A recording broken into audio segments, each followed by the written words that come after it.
Let's have a ball.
Baik, setelah kemarin saya melakukan wawancara dengan salah satu pedagang di Pasar Barito.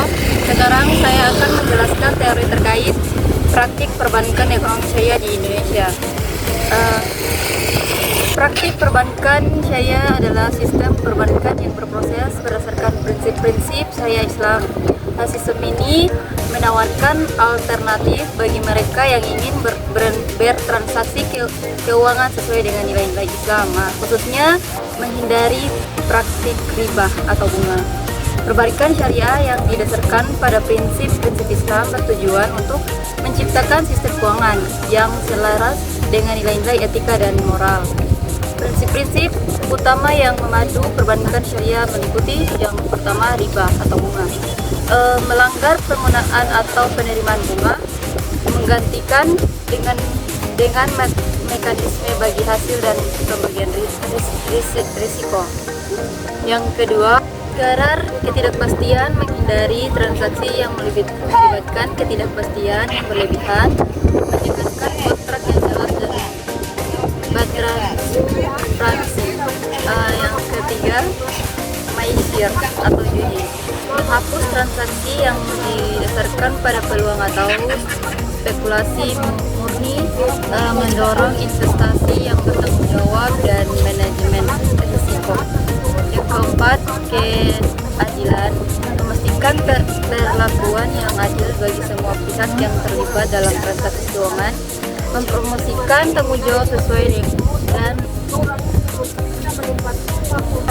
mempromosikan tanggung jawab sosial dan perilaku etis. Adapun prinsip-prinsip ini meliputi beberapa perbankan tradisional dan mengaruhi cara transaksi keuangan dilakukan di pasar. Yang pertama, penerapan prinsip perbankan syariah di pasar. Penerapan prinsip perbankan syariah dalam pasar dapat diamati dalam berbagai aspek. Yang pertama, pembayaran dan investasi. Pertama, pembiayaan dan investasi. Mudarabah atau bagi hasil. Kemitraan di mana satu pihak investor menyediakan modal sementara pihak lain pengusaha mengelola bisnis. Keuntungan dibagi sesuai dengan rasio yang disepakati sebelumnya. Modal ini dapat diterapkan dalam pengaturan pasar dan di mana pengusaha membutuhkan modal untuk membeli barang atau memperluas bisnis mereka. Yang kedua, musyarakah atau kemitraan. Kemitraan di mana semua si mitra menyambungkan modal dan berbagai keuntungan dan kerugian dari usaha patungan. Ini dapat sudah. Yang ketiga, murabaha. Penjualan harga pokok ditambah keuntungan. Penjualan di mana penjual mengungkapkan biaya barang dan menambahkan margin keuntungan yang telah ditentukan sebelumnya. Ini dapat digunakan untuk membiayai pembelian dalam pasar, memungkinkan pembeli untuk membayar barang secara bertahap dengan pemahaman yang jelas tentang biaya dan keuntungan. Dua, transaksi dan perdagangan. Salam atau penjualan maju, kontrak di mana pembeli pembayaran barang di muka, tetapi pengiriman ditunggu. Ini dapat berguna untuk mengamankan pasokan di muka untuk barang musiman atau memastikan ketersediaan item tertentu dalam pasar. Istisna atau kontrak untuk pembuatan. Kontrak di mana pembelian membayar produk yang akan diproduksi dengan penjualan yang bertanggung jawab atas proses produksi. Ini dapat diterapkan di pasar di mana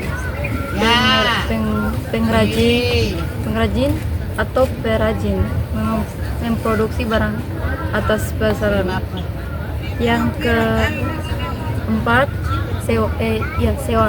Kontrak di mana pembeli aset, misalnya kios atau peralatan, menyewakannya kepada pihak lain untuk jangka waktu tertentu. Ini dapat digunakan untuk menyediakan akses ke sumber daya bagi penjual atau bisnis di pasar. Yang ketiga, pertimbangan etis. Harga yang adil. Prinsip Islam menekankan harga yang adil dan mencegah penipuan harga atau manipulasi. Ini berlaku untuk transaksi pasar di mana penjual diharapkan menawarkan barang dengan harga yang wajar.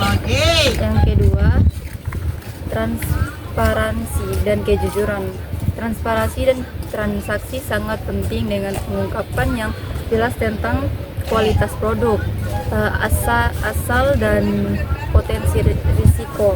Ini mendorong kepercayaannya dan keyakinan dalam lingkungan pasar.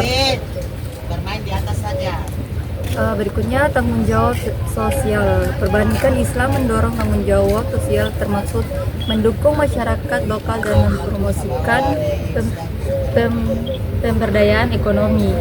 Pemberdayaan ekonomi ini dapat dilihat dalam inisiatif yang menyediakan pembiayaan untuk usaha kecil atau dukungan bagi individu yang kurang mampu dalam pasar. Tantangan dan peluang. Meskipun penerapan prinsip perbankan syariah di pasar menawarkan manfaat potensial, tantangan juga ada.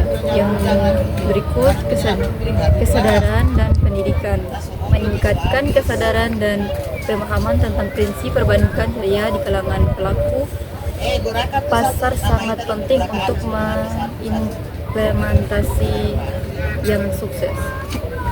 Yang berikutnya, infrastruktur dan dukungan regulasi.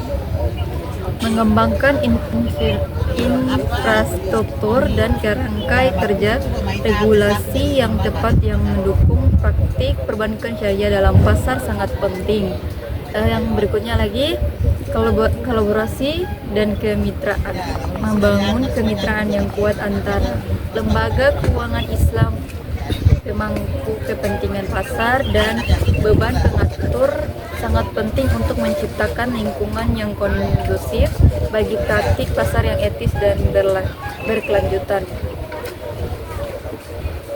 Kesimpulannya dari materi ini, integrasi prinsip perbankan syariah ke dalam pasar menghadirkan peluang signifikan untuk menciptakan lingkungan pasar yang lebih etis, transparan, dan bertanggung jawab secara sosial. Dengan merangkul prinsip-prinsip ini, pasar dapat menumbuhkan rasa kebersamaan, mempromosikan keadilan ekonomi, dan berkontribusi dapat kesejahteraan semua peserta. Namun, mewujudkan potensi ini membutuhkan upaya berkelanjutan untuk meningkatkan kesadaran, membangun infrastruktur yang mendukung, dan mendorong kolaborasi di antara para pemangku kepentingan utama. Sekian dari paparan materi dari saya ucapkan wassalamualaikum warahmatullahi wabarakatuh.